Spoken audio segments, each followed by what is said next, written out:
Bahkan hingga saat ini Nisa Sabian memilih untuk tetap bungkam. Rasa penasaran netizen pun terjawab. Baru-baru ini Nisa Sabian akhirnya muncul di muka publik.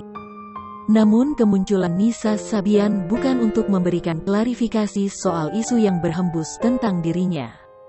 Nisa Sabian terlihat menghadiri sebuah acara pernikahan. Hal itu diketahui publik setelah Nisa Sabian mengunggah kembali foto kebersamaannya dengan mempelai wanita.